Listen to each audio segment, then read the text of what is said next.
Bueno chicos, con este vídeo vamos a recordar uno de los componentes que hemos dado durante este curso, que es el relé. Lo vimos como componente de uno de los circuitos básicos que hemos hecho este curso, que son los sensores analógicos. ¿Os acordáis? El sensor de luz, el sensor de temperatura. Teníamos una parte sensible con la que detectábamos mediante un transistor, y ese transistor activaba un relé, y ese relé pues podía mover un motor de mayor potencia, una lámpara, una resistencia de caldeo, un ventilador, lo que fuera. Vamos a recordar qué era el relé. Decíamos que era un componente que podía cumplir dos funciones: aislar eléctricamente dos circuitos o servir de control de receptores de más potencia, con un circuito de mando de menos potencia, como era por ejemplo los sensores analógicos, ¿vale?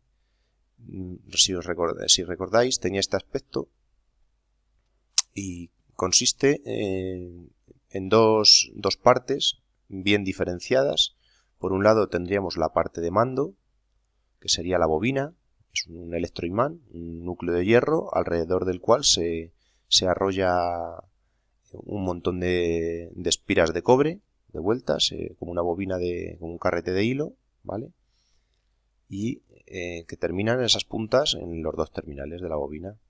Y por otra parte teníamos la zona de mando, ¿vale? Que podía ser de varias maneras. Puede ser un interruptor, puede ser, como en este caso, un conmutador, pueden ser dos conmutadores, tres conmutadores, ¿vale? Hay relés de muchos tipos. Su esquema, el esquema básico de este es, aquí lo tenemos, por un lado la bobina, ¿vale? A1 y A2, la bobina, la parte de mando, y por otro lado, en este caso, la parte de potencia solamente consiste en un conmutador, ¿vale? Cuando actuamos sobre la bobina, cambiamos la posición del conmutador. Así es como funciona. En reposo tendría esta situación. Si nosotros no alimentamos la bobina, esto no se magnetiza, el electroimán no es un imán, esta palanquita estaría en reposo, y este terminal, que hemos nombrado con una C de común, estaría en contacto con este terminal que nombramos con NC de normalmente cerrado. O sea, normalmente en estado de reposo, en estado normal, en estado de reposo, la bobina sin alimentar, es el contacto normalmente cerrado, ¿vale? O sea, el común hace contacto con el normalmente cerrado, ¿vale? Esta situación, esta posición, es la que se refleja en los esquemas, ¿vale? O sea, cuando nosotros vemos un esquema de un relé en un circuito, este está pintado en su condición de reposo, o sea, con la bobina sin tensión. O sea, no hemos alimentado la bobina, ¿vale? Cuando nosotros metemos corriente aquí a la bobina, dependiendo de la bobina que sea, pues una corriente y hay relés de 3 voltios, de 5 voltios, de 12 voltios, en corriente continua, en corriente alterna, de 220 voltios, de 120 voltios. Hay relés con su bobina de varias características, ¿vale? Bueno, pues cuando la alimentamos, lo que hacemos es que el núcleo de hierro adquiere propiedades magnéticas, atrae a esta palanquita y desplaza una de las láminas, la lámina que termina en el contacto C, el contacto común. Y ahora, en vez de estar en contacto como antes con el normalmente cerrado, lo que hace es hacer contacto con el normalmente abierto, ¿vale? O sea, en reposo se conecta el C con el NC, común con normalmente cerrado, y cuando activamos la bobina cambia de estado y el común se conecta con el normalmente abierto, ¿vale? Un ejemplo de utilización lo vemos aquí. Vamos a ampliar. Aquí vemos un ejemplo de utilización. He hecho un circuito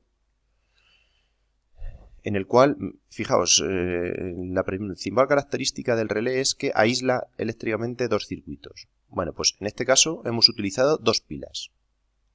Una para uno de los circuitos, para el circuito de mando, que sería todo esto, y otra para el circuito de potencia, ¿vale? Que sería todo esto. ¿Podría ser la misma? Sí, podría ser, ¿vale? Pero puede, una de las características que tiene el relé es que podemos diferenciar estos dos circuitos. Este puede estar alimentado con una pila y este podemos conectarlo a un enchufe, por ejemplo, porque sea un motor de corriente de 220, de 230 voltios y una bombilla de 230 voltios. Podríamos hacerlo perfectamente.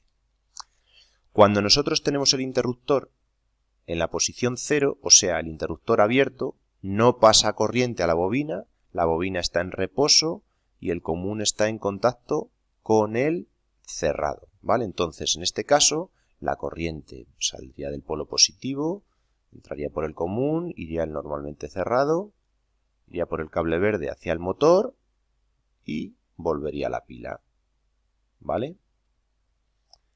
¿Qué ocurre si nosotros cambiamos el estado del interruptor?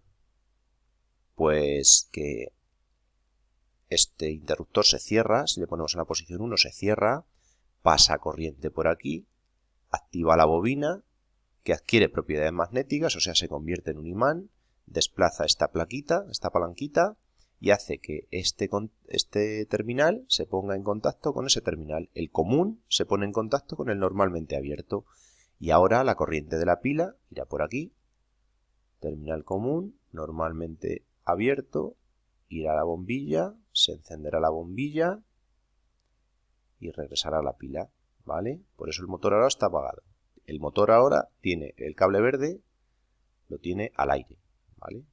Igual que antes, la bombilla, el cable morado, estaba al aire, por eso no funciona. ¿De acuerdo? Bueno, pues en los siguientes vídeos veremos algunos circuitos con relés, ¿vale? Nada más, chicos.